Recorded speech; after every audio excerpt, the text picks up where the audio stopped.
మాజీ deputy CM Narayanaswamy ఒకప్పుడు మాట్లాడితే వైసీపీ నేతలు తెగ ఎంజాయ్ చేశారు. ఇప్పుడు అదే స్వామి మాట్లాడితే ఎక్కడ తమ మెడకు చుట్టుకుంటుందో అని భయపడే పరిస్థితి వచ్చింది. దాంతో ఆయన చుట్టూ కోటరిగా లాగా చుట్టుకొని ఆయన నోరు తెరవకుండా కంట్రోల్ చేయడానికి ప్రయత్నిస్తున్నారంట. ఏపీ లిక్కర్ స్కామ్ కేసులో ఎక్కడ తమ పేర్లు బయట పెడతారో అని భయపడుతున్నారంట పార్టీ పెద్దలు. మొత్తం మీద ప్రస్తుతం వైసీపీ పెద్దలందరికీ నారాయణస్వామి ఫీవర్ పట్టుకుందట. అసలు వారంతా అంత టెన్షన్ పడటానికి కారణమేంటి?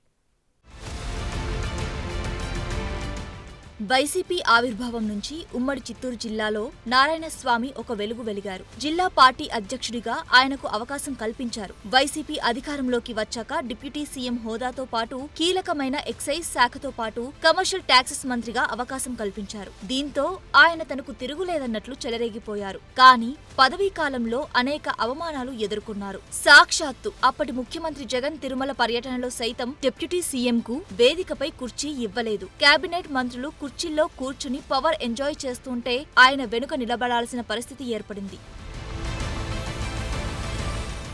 మాజీ డిప్యూటీ సీఎం నారాయణస్వామితో అప్పట్లో టీడీపీ అధినేత చంద్రబాబును, జనసేనాని పవన్ కళ్యాణ్ ను తెగ తిట్టిస్తూ వైసీపీ పెద్దలు ఆనందించారు. అంతేకాకుండా వారినే కాకుండా వారి కులాలను సైతం ఆయన చేత తిట్టించి తెగ ఆనందపడ్డారు. అసెంబ్లీలో సైతం అన్పార్లమెంటరీ లాంగ్వేజ్ తో మాట్లాడుతుంటే జగన్ హ్యాపీ అయిపోయారు. ఇక ఎన్నికల ముందు జిల్లాకు చెందిన ముఖ్య నేత అయినప్పటికీ నారాయణస్వామిని అష్ట కష్టాలు పెట్టారు. ఏకంగా ఆయన్ని జీడీ నెల్లూరు అసెంబ్లీ బరి నుంచి తప్పించి చిత్తూరు ఎంపీ అభ్యర్థిగా ప్రకటించారు. చివరకు నారాయణస్వామి నానా తంటాలు పడి పార్టీలో అవమానాలు ఎదుర్కొంటూ కూతురికి జీడీ నెల్లూరు టికెట్ ఇప్పించుకోగలిగారు. అయితే ఊహించని రీతిలో రాష్ట్ర వ్యాప్తంగా కూటమి గాలిలో కూతురు ఓటమి పాలయ్యింది. ఓటమి తర్వాత ఆయన తన కూతురు రాజకీయ ఓటమికి కారణం పార్టీలోని సీనియర్ నాయకులతో పాటు స్థానికంగా ఉన్న వారి అనుచరులే అని ఆగ్రహం వ్యక్తం చేశారు. కొంతకాలం పార్టీ కార్యక్రమాలకు దూరంగా ఉన్నారు. ఆ క్రమంలో వైసీపీ ప్రభుత్వ హయాంలో జరిగిన మద్యం స్కామ్ పై సిట్ విచారణ ముమ్మరమైంది. చిత్తూరు జిల్లాకు చెందిన వారే అందులో కీలకమయ్యారు.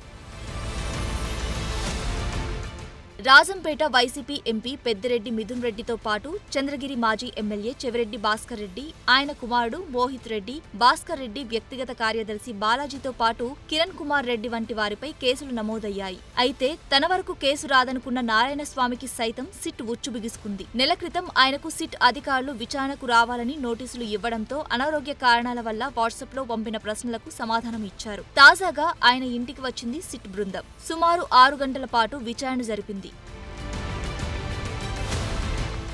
విచారణలో మద్యం పాలసీ మార్పులో ఎక్సైజ్ శాఖ మంత్రిగా నారాయణస్వామి పాత్ర, ఆన్లైన్ ద్వారా మద్యం బుకింగ్లు మార్చి మాన్యువల్ చేయడం, ప్రభుత్వ మద్యం దుకాణాల ఏర్పాటు, డిజిటల్ చెల్లింపులకు ఎందుకు అనుమతించలేదు అన్న అంశాలపై 100కు పైగా ప్రశ్నలు అడగడమే కాకుండా టెక్నికల్ టీమ్స్ ద్వారా ఆయన గ్యాడ్జెట్స్ ను పరిశోధించడం, రెవెన్యూ అధికారుల సమక్షంలో ఆయన వాంగ్మూలం రికార్డు చేయడం జరిగిందని తెలుస్తోంది. అయితే ఆయన చాలా ప్రశ్నలకు అంతా పైవారు చెప్పినట్లే చేశానని సమాధానం ఇచ్చారంట. ఏదేమైనా మొత్తం వ్యవహారం సీరియస్ అయింది. నారాయణస్వామి ఎవరి పేర్లు చెప్పారనే ఉత్కంఠ వైసీపీ నేతల్లో కనిపిస్తోంది. దీనికి తోడు విచారణ తర్వాత ఆయన ఇంటి బయటకు వచ్చినప్పుడు వైసీపీ నేతలు హైడ్రామా క్రియేట్ చేశారు. ముఖ్యంగా నారాయణస్వామి ఆయన కూతురు మీడియాతో మాట్లాడడానికి ప్రయత్నిస్తూ ఉండగా అడ్డుకోవడానికి ప్రయత్నించారు. ఉదయం సిట్ బృందం వచ్చిందని తెలిసినప్పటికీ పెద్దగా ఎవరూ అక్కడికి రాలేదు. అయితే విచారణ ముగిసే సమయానికి పుత్తూరుకు చెందిన వైసీపీ నేతలు వచ్చి మీడియాతో ఎక్కడ పార్టీ నేతలకు వ్యతిరేకంగా మాట్లాడతారో అని మీడియాతో మాట్లాడనివ్వకుండా అడ్డుకున్నారు.